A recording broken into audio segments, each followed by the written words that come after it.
नमस्कार दोस्तों, Parmar sir classes में आपका स्वागत है। आज हम करने वाले हैं इंग्लिश की कुछ प्रैक्टिस। दरअसल ये वो प्रैक्टिस है जिसकी शीट मैं आप सभी को दे चुका हूँ और बिना देरी किए एरर डिटेक्शन की शीट, जिसके ज़रिए हम पुराने सारे कंसेप्ट को रिवाइज़ कर लेंगे और उसके बाद हम फिर जब नई चीज़ पढ़ेंगे तो नए कंसेप्ट पहले पुराने कंसेप्ट एक बार रिवाइज़ हो जाएंगे, फिर हम नए कंसेप्ट पढ़ेंगे। पहला सवाल आपकी स्क्रीन पे ये रहा। आपको क्या करना है, आपको ये एरर देखनी है। शीट तो आपने सबने पहले की होगी, ऐसा मैं मान के चलता हूँ। वैसे पता नहीं कितने लोगों ने की होगी। बहरहाल अगर नहीं भी की तो इसके साथ साथ मेरे साथ साथ कर लेना ना। क्या करना है मैं आपको बता दूं। आपको थोड़ा सा पॉज लेना है और पॉज लेने के बाद ट्राई करना है। बस क्वेश्चंस ट्राई करने हैं जो मैं करा रहा हूँ वो वाले। जैसे पहला सवाल है, neither of them are going to attend the party on this on 10th October और no error. A B C D चार पार्ट हैं इस एरर के। अगर कोई एरर नहीं दिख रहा तो नो एरर टिक कर दीजिए, बाकी अगर कोई एरर दिख रहा है तो उसको बताइए। आपको देखो नीदर ऑफ, ईदर ऑफ, ये सारे सवाल देखते हुए, और ये सारे सवाल जो है बेटा वो कहीं ना कहीं किसी ना किसी एग्जाम में आए हुए हैं, तो ज़रूर करनी है वाली शीट। कुल मिला के बात इतनी सी है। तो मैंने कहा आपसे जितने भी नीदर ऑफ ईदर ऑफ वाले कंसेप्ट होते हैं, मैंने आपको एक बात बताई थी कि नीदर हो, ईदर हो, वन हो, नन हो, इनके साथ ऑफ लगा हो, तो इनका इनमें से जो सिलेक्शन होता है वो तो प्लूरल चीज़ में से होता है, यानी कि यहाँ तो प्लूरल आएगा, लेकिन इनके साथ वर्ब जो है वो हमेशा सिंगुलर आती है। रीज़न क्या है कि ये आप अपने आप में सिंगुलर शब्द होते हैं। अब देखो, वन और ईदर में डिफरेंस, नीदर और नन में डिफरेंस। देखो थोड़ा सा जल्दी जल्दी इसलिए बता रहा हूँ कि सारी चीज़ें मैं आपको बता चुका हूँ, अभी हम केवल प्रैक्टिस करेंगे, ठीक है। तो मैंने कहा नन और नीदर में डिफरेंस क्या है। जब मैं कहूँ मुझे दो चीज़ें हैं मेरे पास, यानी या तो सेब ले लो या केले ले लो, तो अगर मैं दोनों में से कुछ नहीं ले रहा तो मैं करूँगा नीदर। लेकिन अगर मेरे पास दो से ज़्यादा चीज़ें, यानी मेरे पास 100 चीज़ें हैं और 100 में से मैं कुछ नहीं ले रहा, तो नन। मुझे नन ऑफ द थिंग्स या नन ऑफ देम का मतलब है, इधर जैसे नीदर ऑफ देम है तो इधर देम का मतलब है दो लोग होंगे, ये बस आंख बंद करके समझ लो। और यहीं में अगर नीदर की जगह पे, यहाँ अगर बेटा मैं नीदर की जगह पे नन कर देता नन ऑफ देम, तो समझ जाना है दो नहीं होंगे, दो से ज़्यादा होंगे, चाहे कितने भी हों। दो से ज़्यादा होंगे चाहे कितने भी हों, ठीक है। तो सीधी सी बात समझ में आ गई, नीदर ऑफ, नन ऑफ, ये सारी कंसेप्ट। तो ये ऐसे करके हम प्रैक्टिस करेंगे। तो इस वाले सवाल में क्या दिक्कत है, इस वाले सवाल में एक छोटी सी दिक्कत है, बस वो दिक्कत मैंने आपको बता दी। नीदर और ईदर आ रहा है, अब हमें क्या करना है, आर को हटाना है, इज लगाना है, तो बी पार्ट में एरर था। दूसरा सवाल, he walked 5 miles which are really a great distance. देखो पढ़ने के साथ भी आपको समझ में आना चाहिए, नहीं भी आ रहा तो समझो। ये which are a great distance, ये ग्रेट डिस्टेंस किसके लिए है, ही के लिए तो नहीं हो सकता, ये 5 माइल्स के लिए ग्रेट डिस्टेंस लिखा हुआ, 5 माइल्स। अब एक बात, 5 माइल्स है, हालांकि ये प्लूरल है नो डाउट, लेकिन फिर मैंने आपको एक बात बताई थी कि कभी कभी ऐसा होता है सेंटेंस का लास्ट वाला हिस्सा बताता है कि वो सिंगुलर की बात कर रहा है प्लूरल की बात कर रहा है। जैसे किसी सवाल में देख लो, इसमें लिखा हुआ है 5 माइल्स, ऐसे अगर एक सवाल में लिख देता है इसकी जगह पे दूसरा, 5 miles is are a great distance. अगर ये सवाल होता, ये सेम सवाल मैंने तुम्हें कराया है, तो इसमें तुम आंख बंद करके लिख देते साहब इज आएगा। क्यों, 5 माइल्स को देख के नहीं लगा रहे, हम आ ग्रेट डिस्टेंस को देख के लगा रहे हैं। इसको मैंने कैसे बताया था, इसको मैंने बताया था जैसे यहाँ लिखा हो there was were two kings, तो आपने कहा साहब में वर आएगा, तो आपने देयर को देख के नहीं लगाया, टू किंग्स को देख के लगाया। अगर यहाँ मैं लिख देता आ किंग, तो आप वॉज लगाते, आप फिर वर नहीं लगाते। क्यों, क्योंकि आप ये वॉज वर जो लगा रहे हो वो देयर को देख के नहीं लगा रहे, वो आ किंग को देख के लगा रहे हो। इतनी सी बात समझ में आ गई होगी। तो यहाँ पर क्या होगा, यहाँ पर भी, यहाँ पर जो एरर है, यहाँ पर जो एरर है बेटा वो कौन से पार्ट में है, यहाँ पर जो एरर है वो ए पार्ट में ही है, आर नहीं आएगा, इस आएगा, ठीक है। अगले सवाल पर आते हैं फटाफट से। फिर से ईदर वाला सवाल, ईदर माय कलीग। देखो ईदर माय कलीग और आप प्यून, दो जगह पर है, ईदर और वाला कंसेप्ट है। ईदर और वाला कौन सा कंसेप्ट था, याद करो। मैंने कहा था पेयर्स होते हैं ईदर और, नीदर नॉर, और not only but also, not only but also. देखो अभी मैं आपको समझा रहा हूँ, ये सारे सवाल आपको करने ही करने हैं, प्रैक्टिस करनी ही करनी है। इसके बाद अगर कोई भी डाउट रहता है तो आप मुझसे ग्रुप में आके पूछ सकते हैं, पर्सनल मैसेज भी कर सकते हैं किसी भी सेंटेंस को लेकर के। तो मैंने आपको बताया था जब यहाँ पर ये आते हैं पेयर में आते हैं, ईदर और के साथ आएगा, नीदर नॉर के साथ आएगा, नॉट ओनली बट ऑल्सो के साथ आएगा। तो इनमें दो बातें बताई थी, एक तो ये थी अगर यहाँ पर नाउन लगा रहे हो, नाउन या प्रोनाउन है, तो यहाँ पर नाउन या प्रोनाउन आएगा।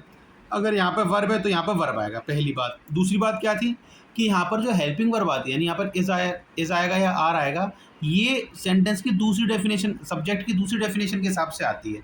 सब्जेक्ट की दूसरी डेफिनेशन क्या थी? सब्जेक्ट की दूसरी डेफिनेशन थी कि जो हेल्पिंग वर्ब से जस्ट पहले होता है वो सब्जेक्ट होता है। तो यहाँ पर सब्जेक्ट की दूसरी डेफिनेशन लगेगी, लगा दो दूसरी डेफिनेशन। कोई भी दिक्कत होती है पॉज करो, वीडियो को पीछे जाओ, वीडियो को देखो, फिर प्ले करो, फिर भी दिक्कत है क्वेश्चन पूछ लो ग्रुप में आकर के। अब यहाँ देखो हेल्पिंग वर्ब कौन सी है? ये है। इससे जस्ट पहले क्या है? आप्यून। इससे जस्ट पहले क्या है? आप्यून है। तो यहाँ आप्यून को देख करके लगेगी, माय कलीग को देख के नहीं लगेगी। आप्यून को देख के, आप्यून क्या है? आप्यून सिंगुलर है, तो आर नहीं लगेगा, यहाँ पर क्या आएगा? इज आएगा, यहाँ पर इज आएगा। अगला देख लेते हैं। अगला, the rise and fall of the tide are due to lunar influence. अब एक बात बताओ, एक चीज़ बताई थी मैंने कि आर्टिकल जो होता है अगर वो एक ही बार लग रहा है, मैंने कहा द ऑथर एंड सिंगर। अगर बेटा आर्टिकल मैंने एक ही बार लगाया, यानी एंड के बाद द यहाँ नहीं लगाया, इसका मतलब क्या है? एक ही आदमी है, एक ही आदमी है, वो ऑथर भी है और वो सिंगर भी है, सीधी सी बात। वो ऑथर भी है और वो सिंगर भी है। लेकिन अगर मैंने ये द यहाँ भी लगा दिया, यानी इसकी जगह पर अगर मैं लिख देता the author and the singer, अब क्या हो गया? अब दो आदमी हो गए, एक तो ऑथर है एक सिंगर है। यानी कि एंड के बाद अगर दोनों जगह पे आर्टिकल लगा दिया तो वो आदमी दो हो गए, एक तो ऑथर है एक सिंगर है। अगर एक ही जगह पे लग रहा है तो वो आदमी सिंगुलर है, इसलिए इज आएगा। लेकिन अगर दो जगह लग रहा है तो इज नहीं आएगा, फिर आएगा आर, फिर आएगा आर। अब यहाँ पर देख लो, यहाँ राइज और फॉल की बात हो रही है, यानी उतार चढ़ाव। टाइड क्या होता है? टाइड होता है ज्वार भाटा जिसे कहते हैं, टाइड्स, पानी में जो आते हैं ना वो।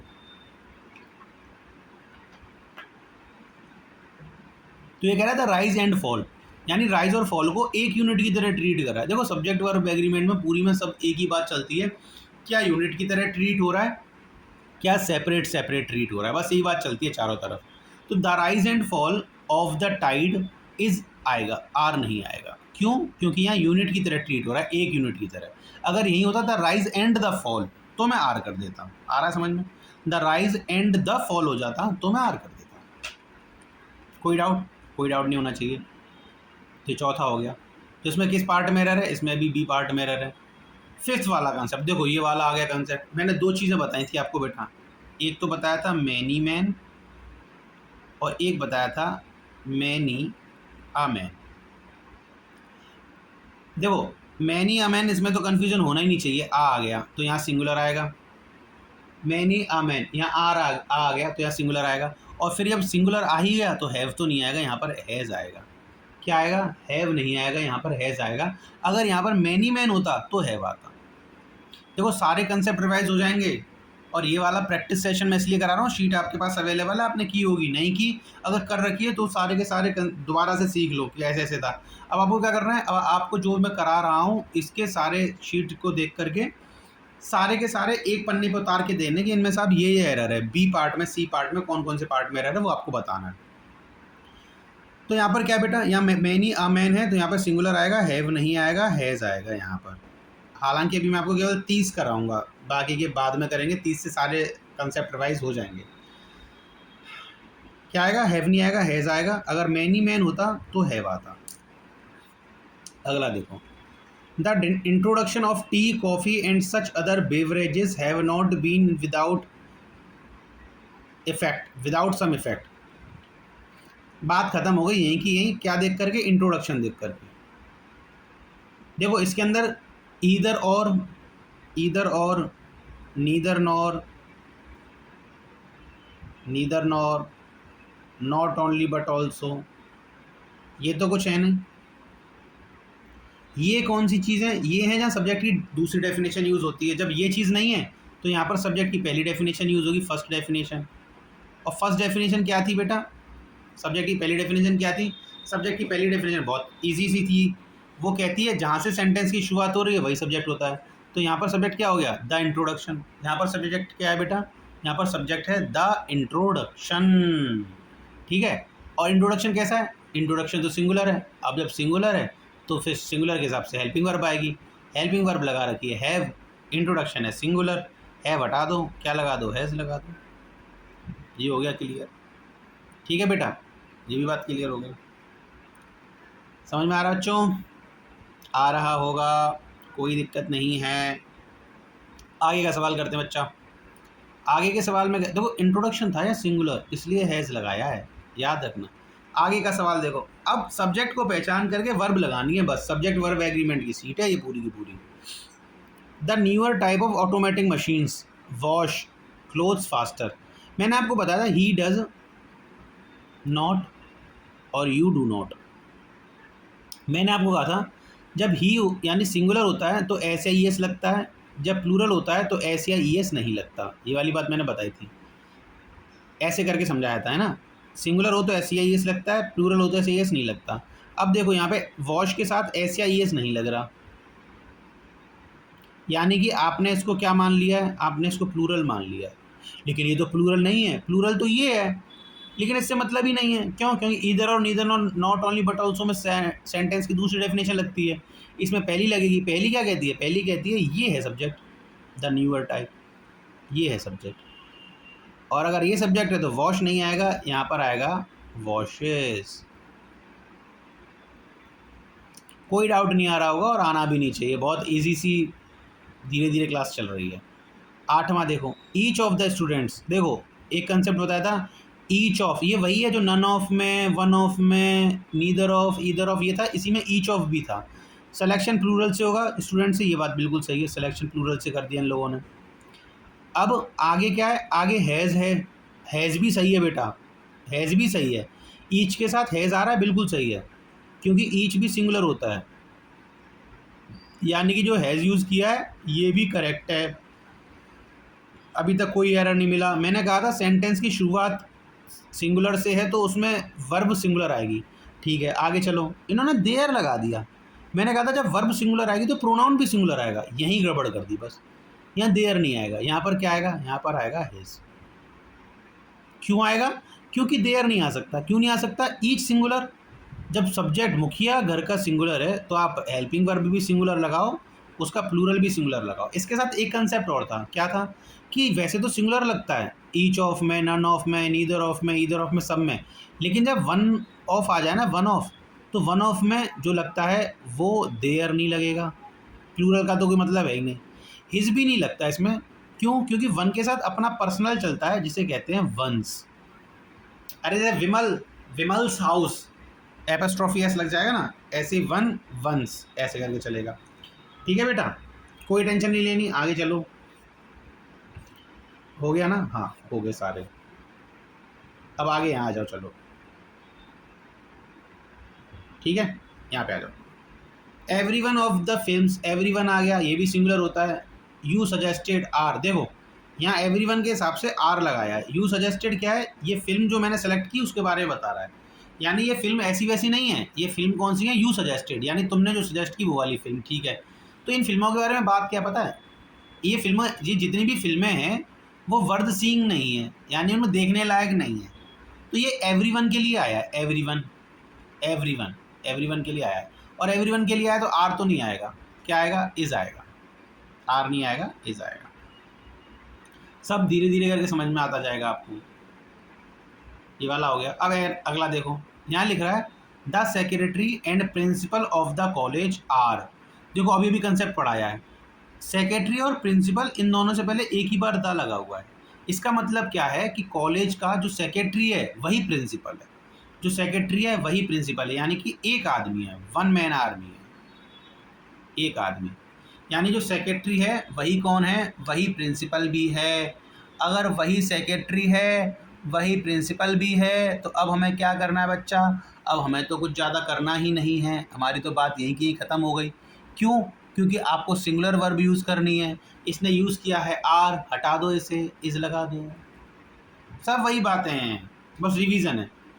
11 देखो, there is only one of his novels that are interesting. देखो इज सही है, देयर के बाद इज आ रहा है, कुछ भी आ सकता है, इसकी दिक्कत नहीं है, वो बाद वाले को देख के आता है। चलो ये भी सही है, देयर इज लगा दिया। अब वन ऑफ हिज नोवेल्स, अब देखो ये क्या चल रहा है पता है? Only one of his novels,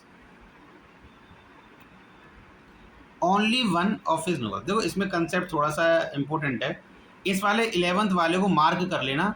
और आपका होमवर्क ये है, अगर आप ये वीडियो देखोगे तो मुझे बताओगे मैंने कौन कौन से क्वेश्चंस स्टार मार्क करवाए हैं, क्योंकि इसके बारे में कंसेप्ट मैं बाद में बताऊंगा। तो 11th नंबर मैंने स्टार मार्क क्वेश्चन करवाया है। आप ये वीडियो देख के मुझे बताओगे मैंने स्टार मार्क कौन कौन से क्वेश्चन कराए हैं। 11th वाला क्यों कराया, क्योंकि ये वाला कंसेप्ट मैं और बाद में पढ़ाऊंगा। हालांकि आर नहीं आएगा इसमें, इज आएगा, क्योंकि वन ओनली वन है।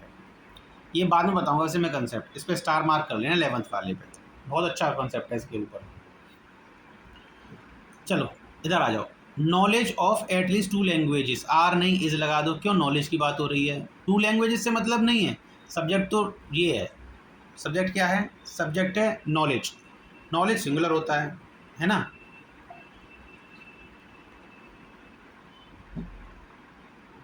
अच्छा एक बात बताओ मुझे,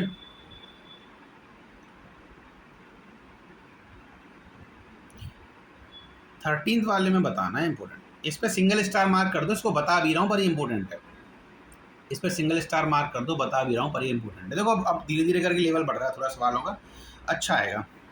देखो इसमें क्या है, it is I who is to blame. देखो इसमें जो इज़ लगाया है ना वो इट के लिए नहीं लगाया, क्यों, इट के लिए तो ये वाला इज़ लग गया, इट के लिए तो ये वाला इज़ लग गया। इसने जो इज़ लगाया है वो आई के लिए लगाया है। It is I who is to blame, यानी ये मैं हूँ जिसे ब्लेम करना चाहिए फॉर दिस बैड सिचुएशन, यानी कि ये कोई और नहीं है, ये मैं हूँ जो इस बुरी दुर्दशा के लिए, यानी सॉरी दुर्दशा, इस दुर्दशा के लिए जो जिम्मेदार है वो मैं हूँ, यानी मेरे लिए लगाया है इज़। और याद रखिए बेटा, याद क्या रखिए, आपको पता ही है आई के लिए इज़ तो कभी नहीं आता, आई के लिए क्या आता है बेटा, आई के लिए आता है एम। ये बहुत इंपॉर्टेंट है, ये बता मैंने अभी दिया आपको, लेकिन स्टार मार्क कर लेना, ये भी सवाल इंपॉर्टेंट है। 11 पे स्टार मार्क, 13 पे star mark.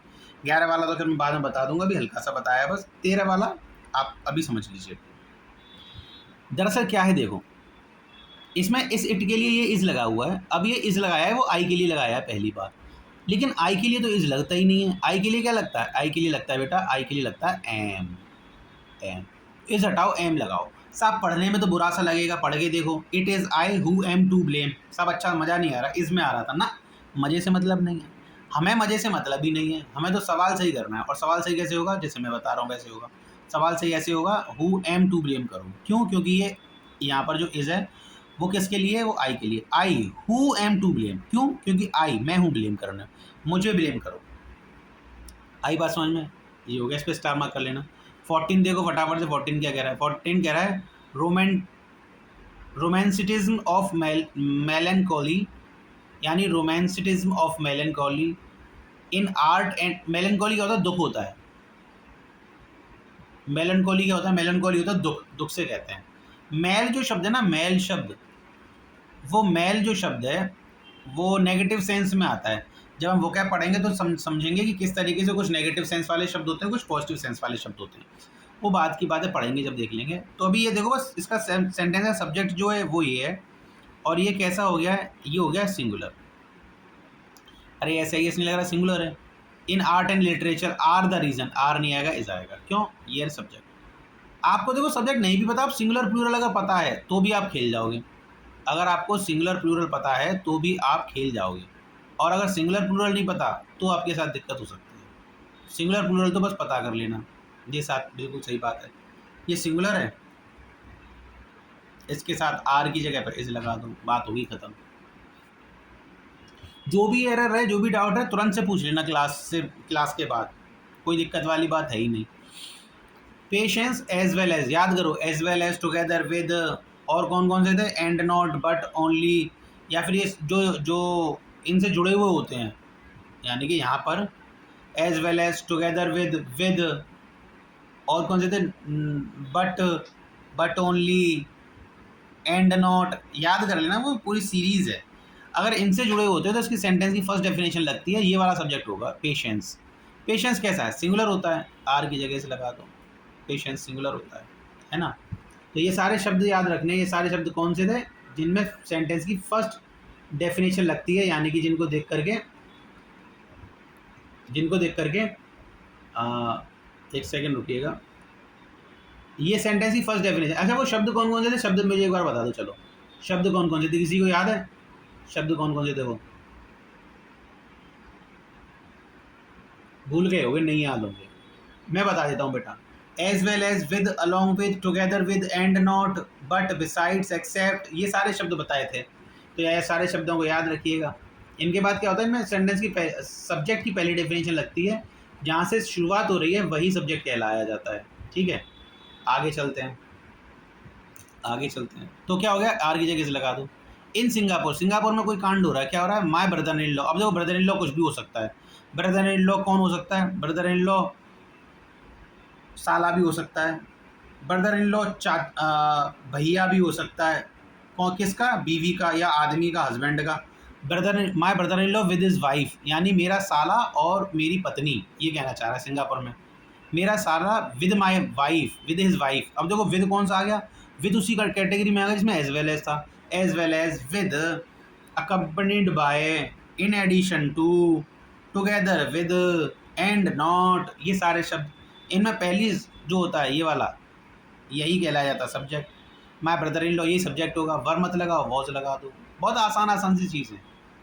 A hot and a cold spring was found, देखो एंड के बाद यहाँ भी आ लगा दिया, यहाँ भी आ लगा दिया। जब दो लगा दिया तो यानी कि दो अलग अलग बातों की बात हो रही है। टू डिफरेंट थिंग्स हैं इसके अंदर, two different things. Two different things है, वॉज मत लगाओ, वर लगा दो। अगर एक आ ना होता यहाँ तो वॉज सही था साहब। अगर एक आ हटा दें तो नहीं नहीं नहीं। याद रखना, मैंने पहले ही बताया है कि कभी भी सेंटेंस में एरर पहले आगे से सही मान के चलते हैं, बाद के पार्ट में एरर क्रिएट करते हैं, यानी बाद को पहले से सही मान के चलेंगे। ये सही लिख रहा है। अब देखो either of the roads, road में ईदर ऑफ, ठीक है, दो रोड में से एक की बात हो रही है। ईदर, ईदर क्या होता है, सिंगुलर होता है।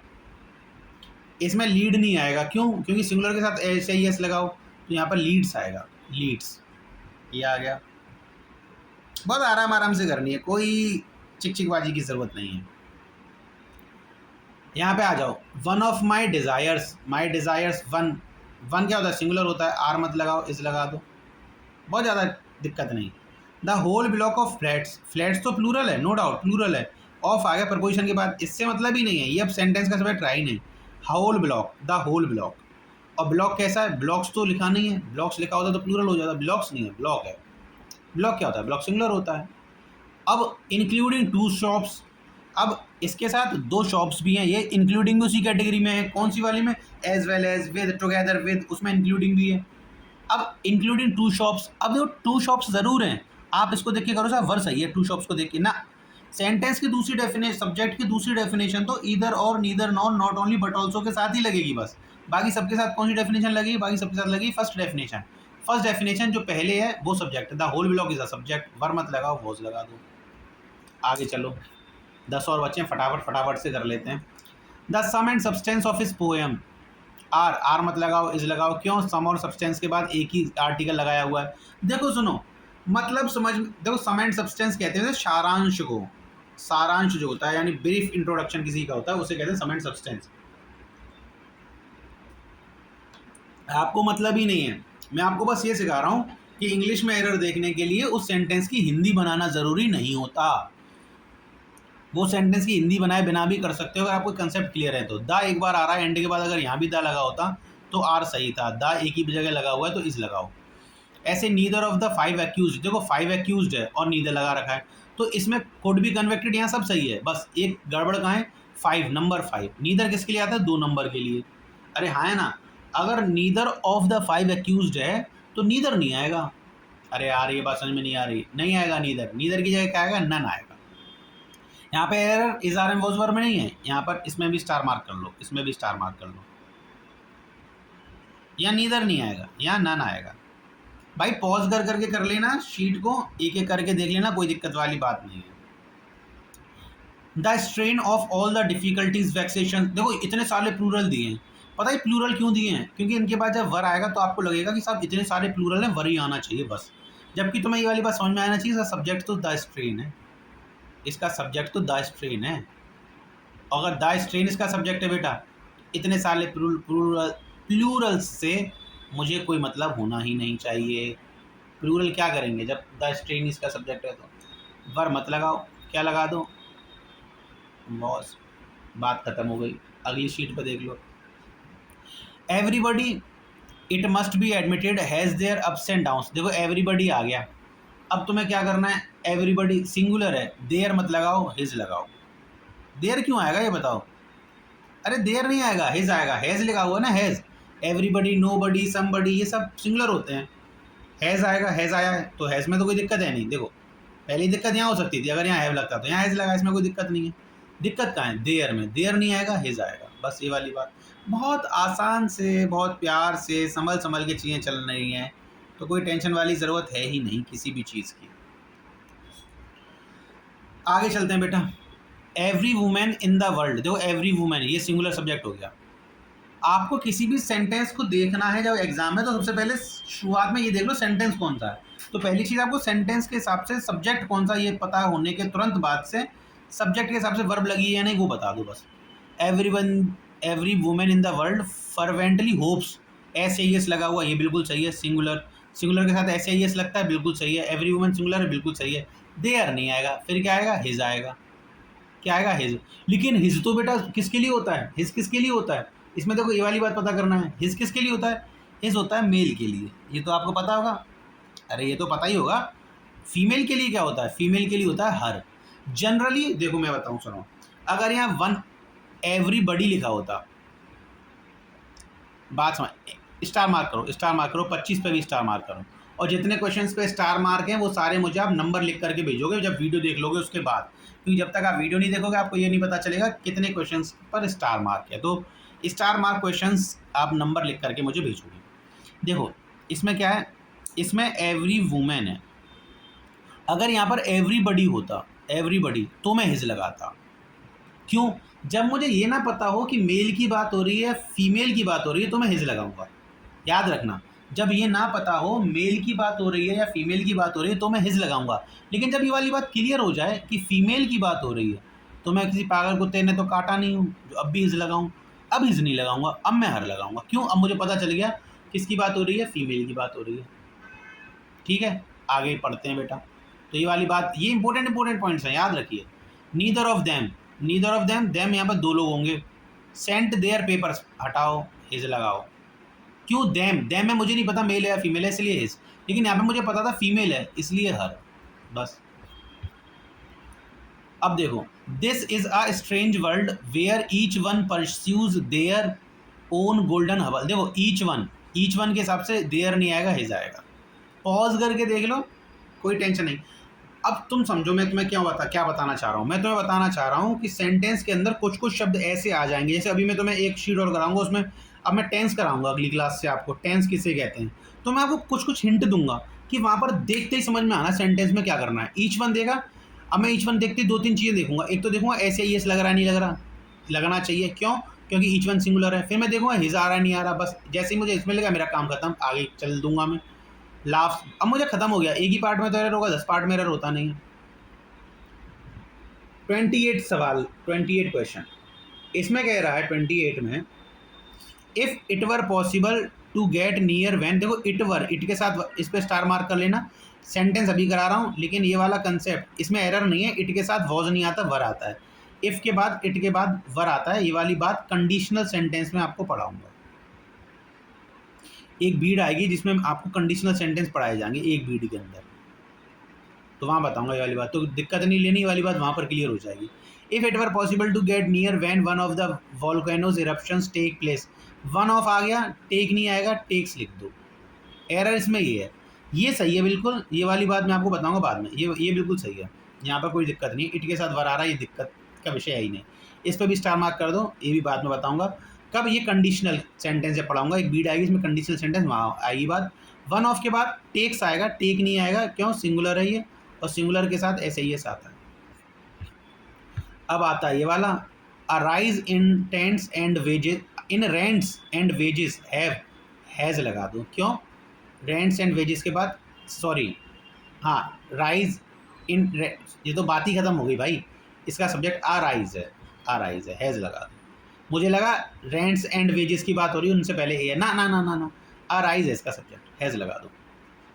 ये थोड़ा सा बड़ा सेंटेंस है, ये आपका होमवर्क है। इस सेंटेंस को आपका होमवर्क, और आगे के लगभग इसमें 51 या 52 सवाल थे, 20-21 सवाल और बचे एक शीट में, उनको भी उनका भी रिवीजन हो जाएगा। तो आपको जनरली क्या करना है, इन 30 के 30 सवाल जो मैंने आपको बताए हैं बेटा, इन 30 के 30 सवालों की प्रैक्टिस करनी है। प्रैक्टिस करके आपको ये समझना है कि ये कैसे होंगे और मुझे भेजनी है, यानी ये शीट पूरी करने के बाद मुझे भेजनी है। और स्टार क्वेश्चंस जो मैंने मार्क कराए हैं वो आपको मुझे नंबर लिख करके भेजना है। बस इतनी सी बात, आज की क्लास ख़त्म करते हैं यहाँ पर समाप्त। आप ये वीडियो देखिए, देखने के बाद इनके अलावा अगर कोई भी डाउट रह जाता है, मेरा कॉन्टैक्ट नंबर तो आप सभी के पास होगा ही, नहीं है तो मेरा कॉन्टैक्ट नंबर लिख लीजिए। मैं आपको अपना कॉन्टैक्ट नंबर दे देता हूँ, 919149118756। नाम मेरा इस पूरी शीट पर हर जगह पड़ा हुआ है, विमल सोलंकी मेरा नाम है। फटाफट से सारे एरर को एक बार ध्यान से लीजिए, और ये एकमात्र वीडियो आपके पुराने सारे कंसेप्ट को रिवाइज कर देगी। और इसके 20-21 सवालों में और भी कुछ कंसेप्ट रह गए, वो हम करेंगे अगली क्लास में। ये शीट के बाद तुरंत हम करेंगे प्रैक्टिस इंग्लिश के अगले बीट्स की। तब तक के लिए धन्यवाद आप सभी को। जय सिया राम।